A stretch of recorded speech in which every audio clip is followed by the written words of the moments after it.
artist here, an artist there, an artist everywhere. The names of musical artists incorporated into a short story. Hello everybody. My name is Charlie B. Perkinson, and standing up here, beside me, is my beloved master, Bryant K. Perkinson. We are here today, to present to you, a story, that will rank, in the category, as one of the best, ever written, by my master. Because my master is suffering from a sore throat, I will be reading it to you. What's so unique and exciting about this upcoming story is, my master has collected the names of musical artists and has incorporated them into the fabric of this story. He has done this in such a unique way that it totally blew my mind. With the date being August 3rd, 2005 and the time on the clock at 11:30, I shall now begin. It is very true that I am naughty by nature. Although I exhibit a slave mentality, the blood, sweat and tears that escape from my body is the result of TLC. I'm not immature and everything about me is genuine. It is ludicrous if you got the impressions that my wires were crisscross. I bet you didn't know that I am a prince and my mother is Queen Latifah. The clothes that I wear is made out of pure silk. The jewelry that I wear is of jade, brownstone and brass construction. I eat the finest of fatback and black-eyed peas. I drink brandy and champagne at night, and during the day, I drink iced tea with an ice cube. I'm not much into sweets, but I do enjoy peaches and herb and vanilla ice cream with a wild cherry. The car that I drive is a Rolls Royce. It takes 6 seconds to reach 200 meters. At its climax, it can outrun a police car. I do not belong to a culture club, nor a club nouveau. Although I'm a brighter shade of darkness, I will not date a lighter shade of brown. Now that you know a little something about me, you can color me bad. As I mentioned earlier, I come from a tower of power. My mother is the Queen of H-Town and my brothers, Duke Ellington and Count Basie, lives in Santa Monica, where they are the crusaders for peace, especially against the war. My daddy was an old dirty bastard who became an outcast. He got my mama pregnant by enticing her with sweet whispers and sweet cream. When my grandfather found out about this, he ordered my father to stand before Parliament. They made him eat 50 cents worth of red hot chili peppers. They were smashing pumpkins up against his head. They put him out in the sun, where a heat wave was taking place. There was no sympathy for this guy.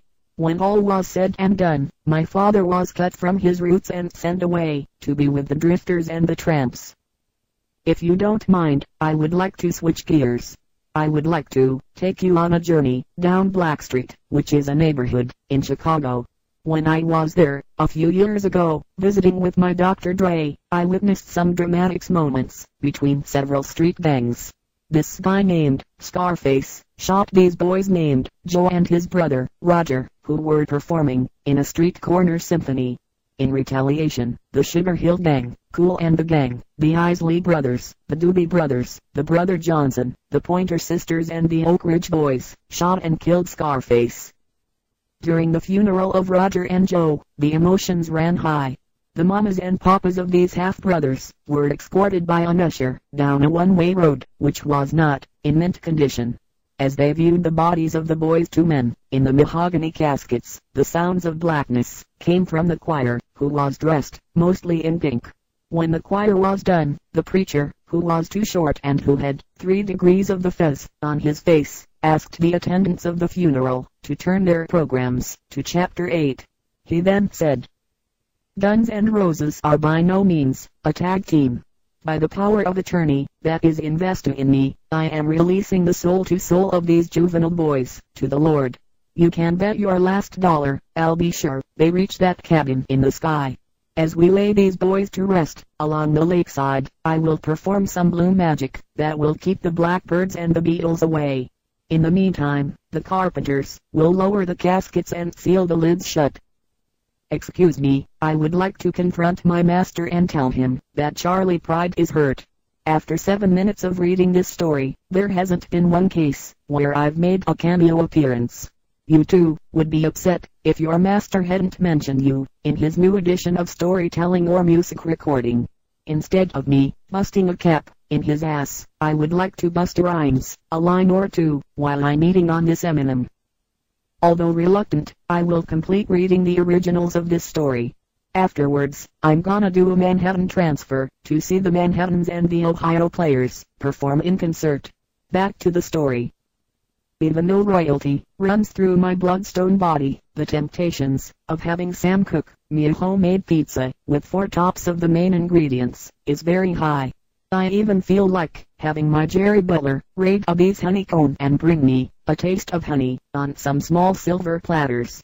I hope he doesn't get sting from them Bee Gees. Excuse me while I go next door to see the Jones girls. They have this shaggy Snoop Dogg that constantly disturbs me with his little bow wow. If they don't do something about this real soon, I'm gonna hire some intruders or Houdini to perform me the miracles necessary, whereas I can drink my Maxwell coffee and play Mario on the Dell's computers that I have. While visiting with the Jones girls, they informed me that it wasn't their dog causing the noise eruption. It was the other neighbor, the Neville brothers. As a result from the new birth of their eagles, feathers and shit floaters were all over the village people.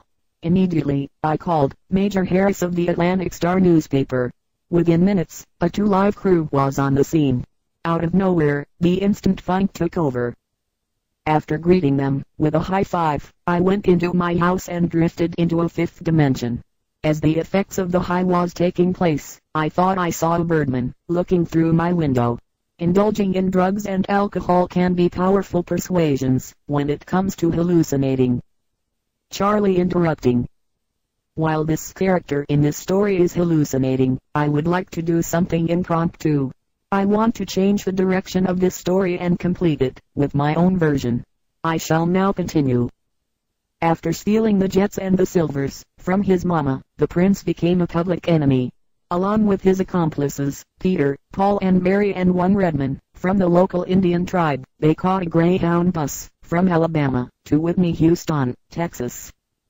After getting settled in a cheap motel, where the rates were $1.65 a night, Prince and his crew walked a milestone to the local Madonna. They ordered hamburgers, fries that were twisted, and some Oreos, and a Shirley Caesar salad. While eating, the prince noticed a few people who looked familiar. Without hesitating, he removed himself from the jagged edge table and confronted the group.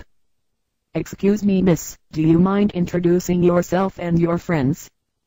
The lady, who weighed about 2 tons of fun, said her name was Babyface and her friends were MC, BB, Mariah and Keith. The prince then asked Babyface what they did for a living. She responded by saying, "MC hammer houses together for a living. Mariah carry mail for the post office. Keith sweat a lot, because Sir mix a lot of hot coals. BB King, of the city of Hiroshima. We are here, on vacation." After satisfying his curiosity, the prince returned to his table and finished eating. When everybody was done, they headed back to the motel. Unfortunately, it had been raining and the muddy waters in the streets had broken down rolling stones into brick and pebbles. It was a maze getting back to the motel. Charlie interrupting. "The spinners in my ceiling fan is making too much noise. Because of such, I'm gonna have to bring chapter 1 to an end." August 5, 2005.